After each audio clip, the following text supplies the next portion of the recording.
Greetings, travelers. Welcome to the Museum of Appalachia, or Appalachia. We're about 17 miles north of Knoxville on Interstate 75 and about a mile east off of 75. You come to this museum. Now, they got a main house and all these structures out here. Got displays in some of the barns, and all these old-timey log cabins are real, authentic. They're picked up within 200 miles of here. Tennessee, Kentucky, Virginia, found in a holler on a farm, disassembled, brought here, and reassembled. So the old-timey buildings you see here are authentic. The gift shop and the main entrance is new. I think this barn here is probably new. But it's been a while since I've been here, but there's two exhibits I wanted to show you. Come down here and see it all. It'll take you all day to see it. They have events. There's a peacock out there in the field. We got a rainy day. And 4th of July is the anvil shoot. They take an anvil, put it upside down, pour some powder in the base, and then put another anvil on top of it, light the fuse, and shoot the anvil up in the air. So that's a 4th of July event. But the first one I wanted to show you is about H. Harlan Mays. Now, H. Harlan Mays was a Kentucky coal miner. And he got injured on the job one time, and he said, "God, I'm going to work for you from now on. Just get me well."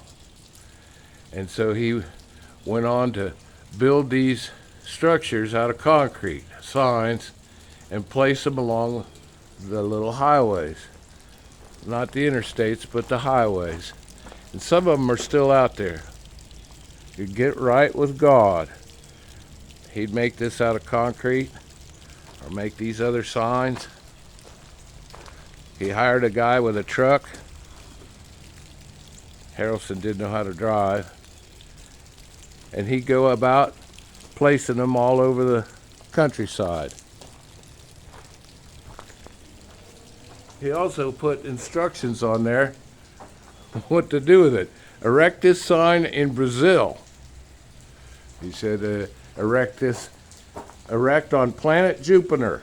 So he had instructions to where to put them. Now let's go inside. I'll show you a little more. Now here he is with his wife Lily. He didn't have much money and never took payment for anything. People would volunteer a few bucks so he could go out and put these signs around the countryside along the highway. Here's one you'd see typically along the road.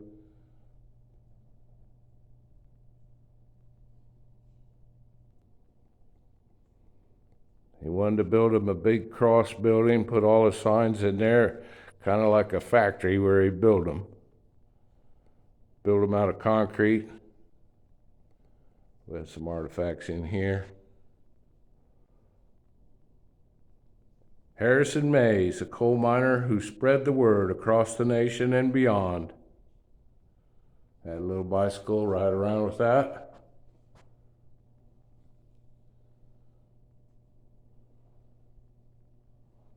There's a map of the United States. That's where Harrison used this map of the United States to designate where he and when he placed his signs in the 70s. So you see a lot in the South.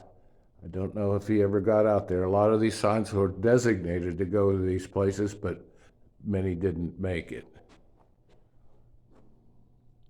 A lot of the signs were stored somewhere, and the fella said that property's being sold. So let's gather them up and preserve them. Now we've got another interesting character, James Bunch. He was a whittler. with a knife and a piece of wood. He liked to carve things. There's James right there. Well, this motorcycle is made of wood. He carved it and painted it. There's one little PVC part on it, but the rest of it's wood, all done from his memory. He didn't look at pictures or anything. And he made a bicycle. All these items in here made of wood that he carved. He called it the chipper. Similar to a chopper, but it was a chipper.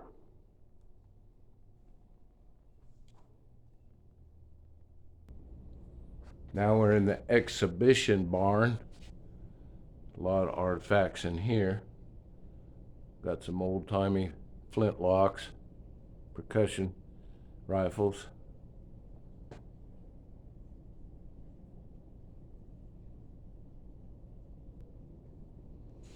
Now this equipment's made for making rifles. They look like cannonballs too, but the main piece of machinery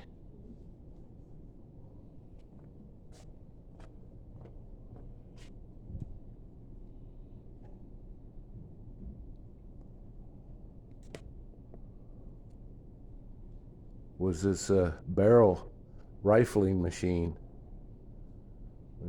Spin the wheel and run a shaft through the barrel to give it some rifling.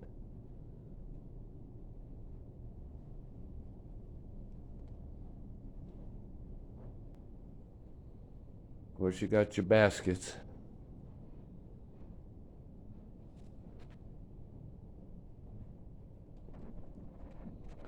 Spinning wheels and looms and combs, all to make your fabrics like on the wall there, tapestries. A lot of stuff down here. Got push plows and buckets and rockers and all kinds of stuff, but one thing in particular I want to show you. That's for churning butter. Got wooden buckets for hauling milk and butter churners, big barrels. There's some millstones to grind your grain. A leather workshop. Saddles, holsters, boots. But the thing that got me when I first seen this 20 years ago was this item. Now this big limestone tub, hand carved, had a spout on the end there where the creek water would come in and would circulate through here and go back out. And this is where you store your butter and your cheese and your milk. Anything needs to be refrigerated. It was done in this big limestone tub.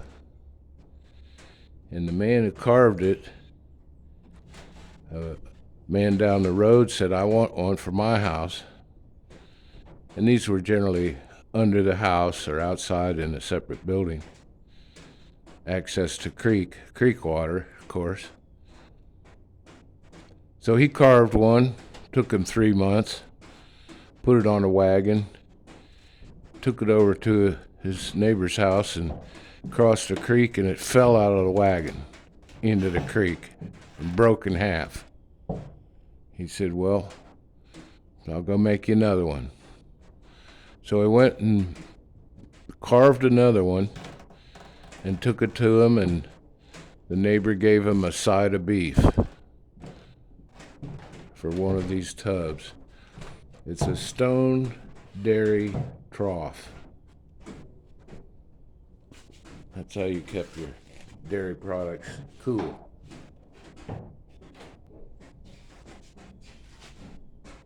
Woodworking shop, making axe handles.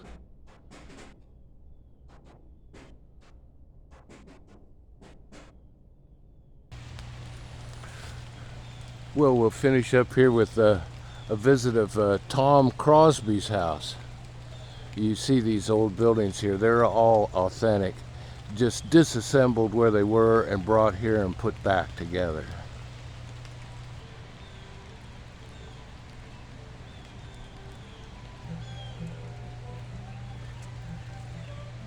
Tom Cassidy, what did I say, Crosby? Tom Cassidy.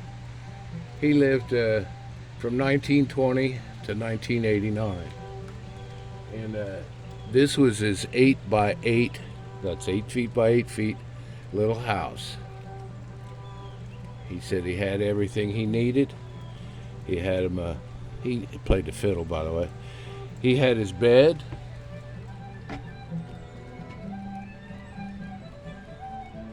He had a stove for cooking and heat. And he had a dresser drawers for his clothes.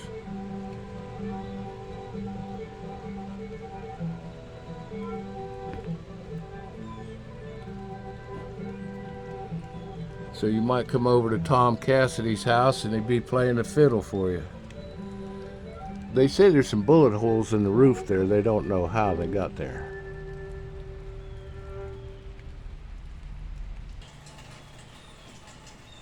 Well, they got a nice little porch here where they have events. But currently these peacocks have decided to roost here, get out of the rain.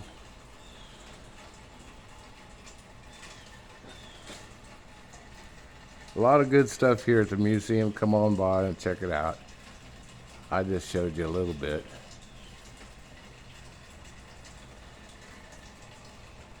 Oh, and there's a brand new campground over that way.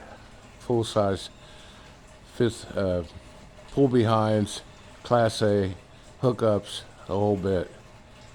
I think they're $80 a night. So if you're north of Knoxville on I-75, stop in the Appalachia Museum. Got a lot of good history here. All right, this is Coastal. Talk to you later.